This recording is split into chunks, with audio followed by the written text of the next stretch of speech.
we released our way too early top 25 this week. FanDuel has released some way too early top 2025 lines for week 0, week 1, and also one rivalry week game, which is just crazy to me thinking about how far off some of these things are and how much we don't know right now. But it also gets me very excited, Ari, because I'm glad we're getting into this. I'm already excited about next season. I didn't, we were fumbling around on where some of these games were. Like, where's the Clemson LSU game? It's at Clemson. Where's the Notre Dame Miami game? It's at Miami. Like, so now we're getting our sea legs here for the 2025 season. But FanDuel has already released lines. Let's go to Dublin for week 0, Ari. I love that the Dublin game. I love when it's a conference game because you got to come in caring. Like it was Notre Dame Navy a couple of years ago. That one didn't feel as interesting as when it was Nebraska Northwestern, which was not an interesting game in the grand scheme of the Big Ten, but was a fascinating game because of the Scott Frost situation at the time. Georgia Tech, Florida State, obviously very interesting because it just blew up our preseason expectations for Florida State. That Nebraska game, Northwestern game, was like the sicko Super Bowl, wasn't it? It was unbelievable. There was like coaching. I mean, everybody was watching it because there was like coaching implications, but like in terms of the football, like you're playing the most Big Ten West type football game in Ireland. Like, and it was wild. Like I'm sitting in my backyard watching it on the TV on the porch in Florida in August. So it's like 95 degrees and they're in Ireland and it's cold and windy. He's in jackets and Scott Frost is calling a wild onside kick. Like it was incredible. So Iowa State, Kansas State is the Dublin game this year. We last saw Matt Campbell eating a ritually sacrificed Pop-Tart. We last saw Chris Kleiman playing in a bowl game. So now we get Rocco Becht versus Avery Johnson, like right off the bat. Yeah, give me that. Yeah, that's amazing. Am I supposed to pick this? Is this what are we talking about? We don't have to pick it. We don't have to. We can tell. We'll tell the folks what the line is. So if you're listening in podcast form, don't see the graphic. Kansas State is a 2.5-point favorite. We last saw them beating Rutgers in a shootout of a Care Bowl, 44-41. So K-State is a 2.5-point favorite over Iowa State.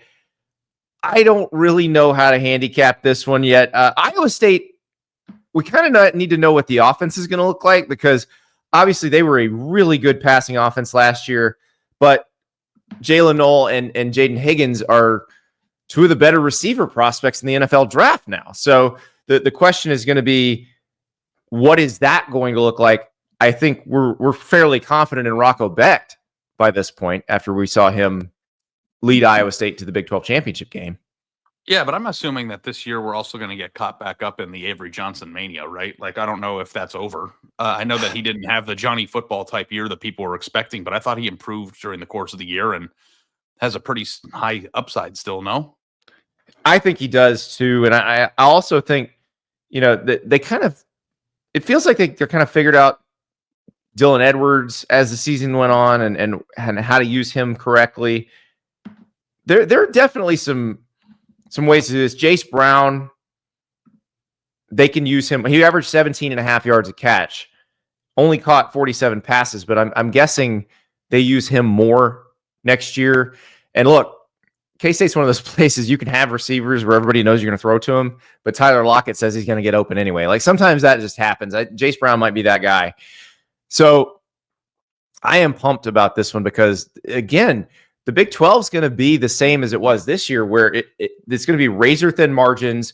Some really good quarterbacks coming back. Like let's look at the standing. So obviously Shedeur Sanders is going to be one of the top NFL draft picks, so he's out.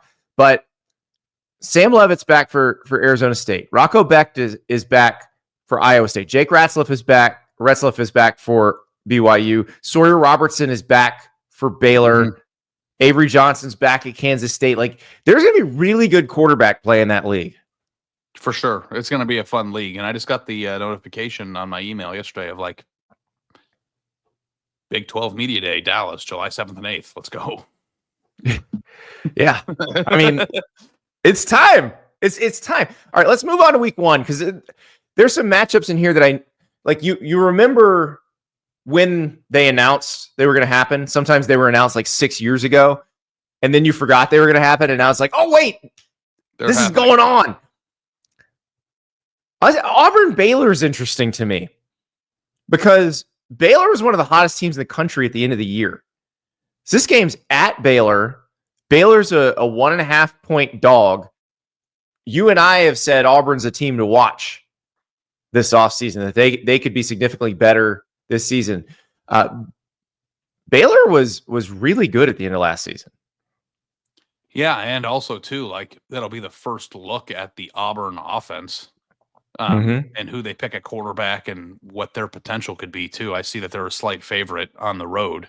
I've never seen a game there. I don't know where we're gonna be on August 30th. If that's the same day as the Ohio State Texas game, it is the same day. I suspect we'll be in Columbus.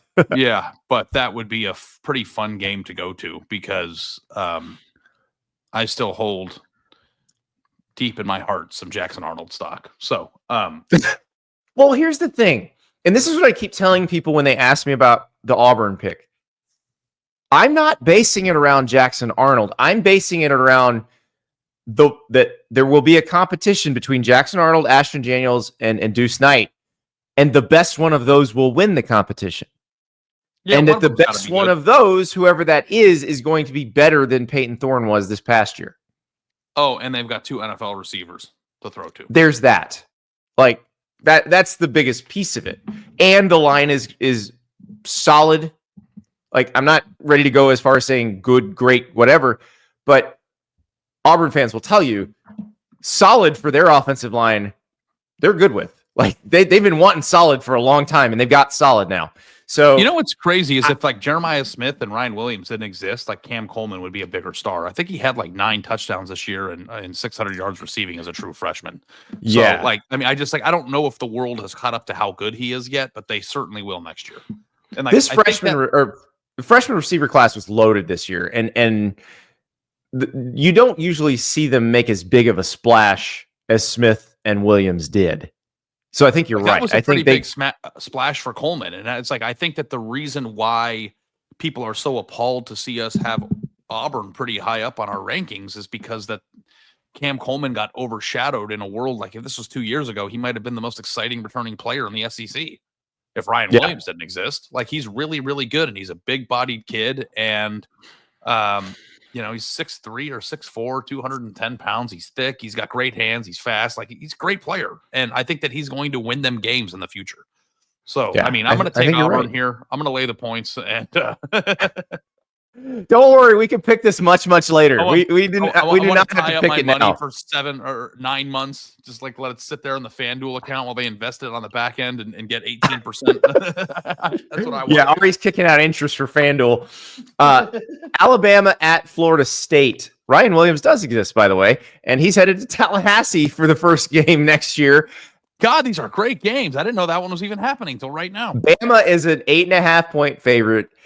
What if Florida State's just good again? Like, I was thinking about that as I saw this line. I'm like, what if last year was just a complete anomaly? Florida State changes coordinators on both sides of the ball, and suddenly they're just good again. Is there such thing as an anomaly that bad? I don't think so. I think they're going to have to rebuild that thing. Yeah, I think so too. Now, the question is, does that work? Like Tony White, does he come in and make the defense immediately better?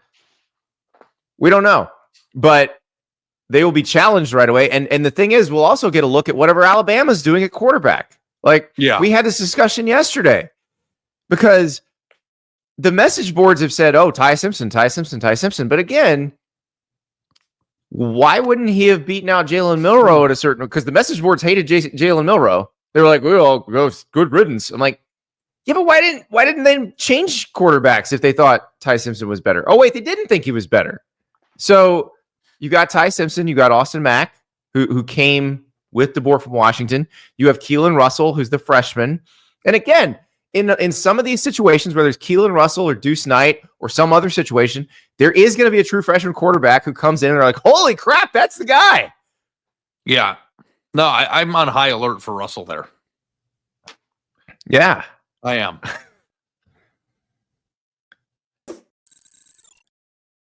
I want to tell you about Axia Time. We saw the folks from Axia Time actually collecting confetti on the field after the national title game because Axia Time is the official timepiece of the college football playoff and the Heisman Trophy. So you're looking at Ohio State's watches that commemorate their trip to the playoff, but now they've got championship commemorative watches that are coming out. Go to AxiaTime.com. You can look those right now. They're beautiful. They've got a couple different designs. They're gorgeous. And these are Swiss-made, automatic. I'm wearing my Odysseus 2 right now. I love this watch so much. And you can get those to commemorate Ohio State's national title.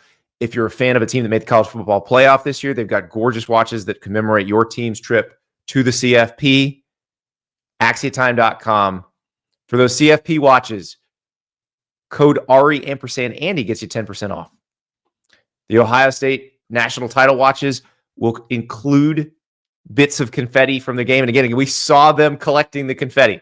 So it's real. AxiaTime.com. Check them out now. And, you'll know what time it is. Oh, Georgia Tech, Colorado. We're high on Georgia Tech. We have them in our top 25. So Georgia Haynes Tech King is coming back for his 36th year. So yes, like that. And he was like struggle with health again, but when he's healthy, he's a very efficient and fun quarterback. Well, also they're a deep quarterback room. Like they went 3 deep this year where they had to play 3 different guys. And so it's not just Haynes King, but I saw Brent Key at the national title game the other night, talked to him for a minute. Like I'm excited about what he can do there. And I realize they lost Eric Singleton to Auburn. They're going to be one of those programs that when they have a guy who's kind of a potential superstar, they're going to lose him. Like when Jeff Collins was there, they lost Jahmyr Gibbs to Alabama. Like it's going to happen that way. But I think Brent Key's a really good developer, especially on the line of scrimmage. He's a former O-line coach. Like I thought they were very tough on both lines of scrimmage last year. I'm excited about this. Also excited to see Colorado. We're assuming Deion's still the coach. The Cowboys haven't made a hire yet, so we'll see. I've been going down the rabbit hole. I knew it was bad this morning, Ari, and I texted you and producer River about this. I found some guy with 19 followers who had a very long tweet thread laying out a conspiracy theory about how Deion's already been involved in the Cowboys interview process and how some of these alleged head coach interviews are actually coordinator interviews. And I'm like, I'm sure this person's wrong, but I really want to believe all of this stuff. Yeah, I mean, the people with the 19 followers are always the ones that have the inside info. That's the guy who's going to break it. But if assuming Deion is back at Colorado, it will be interesting to see how he builds without Shedeur, without Travis Hunter. Is Caden Salter your week 1 starter? I would assume he is. I don't think they signed Julian Lewis. He's their big recruit at quarterback. But I don't think you bring in a guy with as much experience as Caden Salter unless you're planning on playing him, because I think you would have gone somewhere else if the idea wasn't to start him. Yep. Yeah. And like the fact that Georgia Tech is out here laying 4.5 already might give us a key into how people are going to view Colorado heading into the offseason. So, losing your Heisman winner and your quarterback is going to be tough, but I think they did a really good job of backloading the quarterback position. Notre Dame at Miami. This is a hell of a season opener.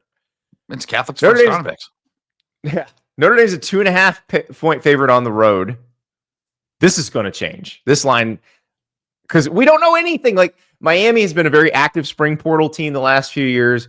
I assume their roster will change a little more as the offseason goes on. We don't know about Carson Beck's recovery from elbow surgery. We'll find out how that goes as the offseason goes on. We think CJ Carr's the QB for Notre Dame. We don't know about that. We saw Steve Angeli come in the Orange Bowl and play pretty well. Like, Steve Angeli already knows how to play in that stadium. Could it be him? Who knows? But here's what I'll say about both these teams. They're both going to have really good offensive lines.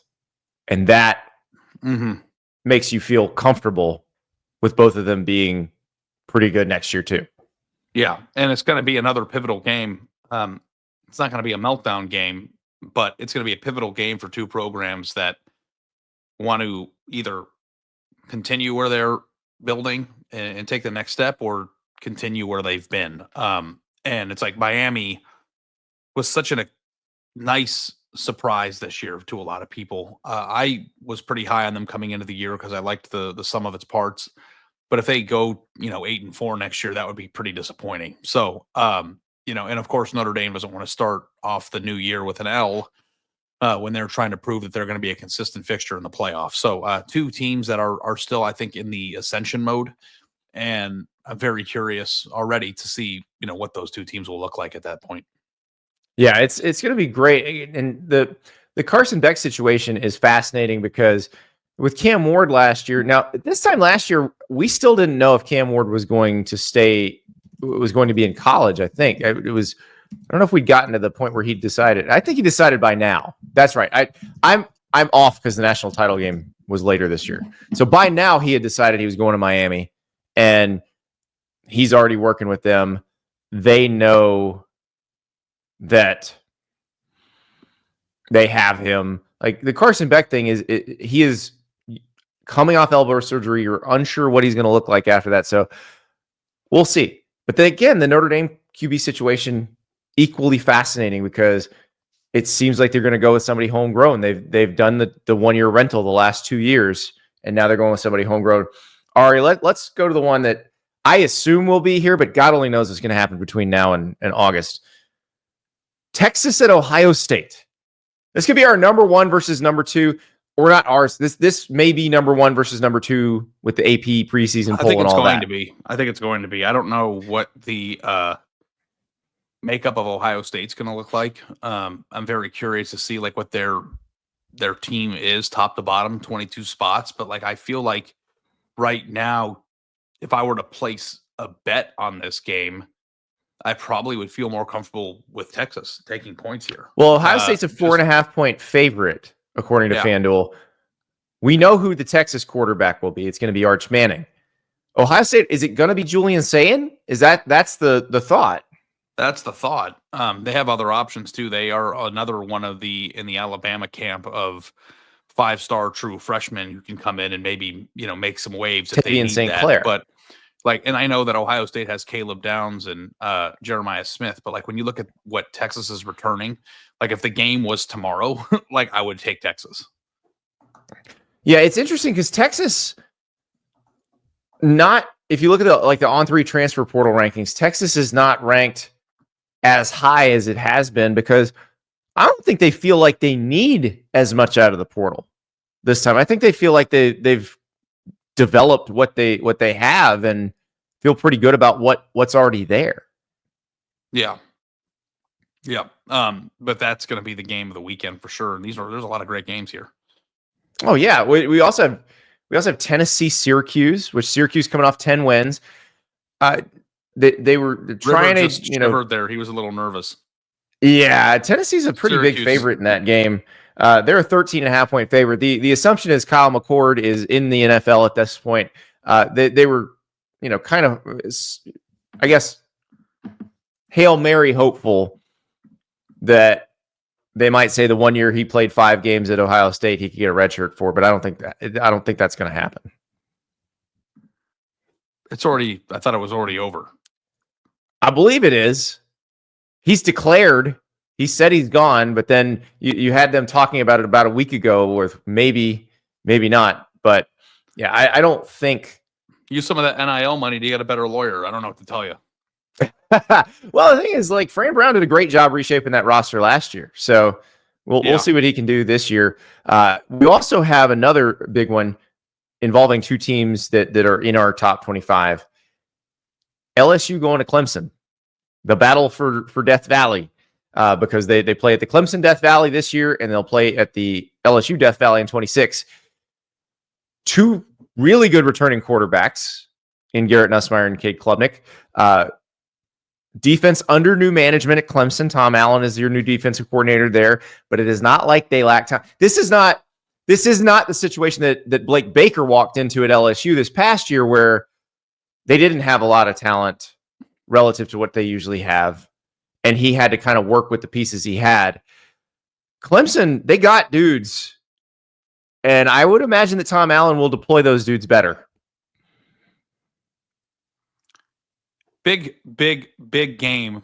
This is probably on the list of like Florida Miami from last year of like whoever loses meltdown fan base. Like there's no winner here. Like that's the closest I think we have week 1 to like meltdown mode central. Because there's a lot of expectations for Clemson to get back on track and put itself in a position where it's a little bit. I mean, it made the playoff this past year, but a little bit more like the Clemson that we become accustomed to. And then, of course, if LSU loses another opener, like after the year that they've had, especially when Jaden Daniels wins the Super Bowl this year, I think that like when Jaden Daniels wins the Super Bowl this year, you're giving out more picks? I love it. No, I just like, first of all, Washington's really fun to watch, but like, can you imagine like how our people are already grinding their teeth about LSU not getting a good enough defense to win? My son and I were trying to explain to my wife why LSU fans are so mad over Jaden Daniels being so good. And it's not that they're mad at Jaden Daniels. They're just mad because they had and the fact that they had him so soon after Joe Burrow, like within 5 years of one another, 2 all-time elite college quarterbacks. Mm-hmm. And Jaden Daniels and Malik Neighbors and Brian Thomas Jr. were wasted because they had the worst defense LSU's ever had in 2023. Wasted. Yeah. So if they could go out and lose another opener, it's going to get uncomfortable there, I think. Yes. Now, I also wonder. I don't believe this is going to be a Sunday game. I think this game's on Saturday. So how do LSU fans feel about their coach who left Notre Dame and then saw Notre Dame go to the national championship for the first time in 100 years after he left? I don't know. Sport changed, but there's a lot bubbling under the surface there. We'll have to get T-Bob back on. Oh, yeah. And look, Dabo used the transfer portal. Like, not a lot, which we always said if he starts using it, he's not going to use it a lot, but in some spots. So, they got an edge rusher from Purdue. They got a linebacker from Alabama. They got a wide receiver from Southeast Missouri State. So I'm so excited, Ari.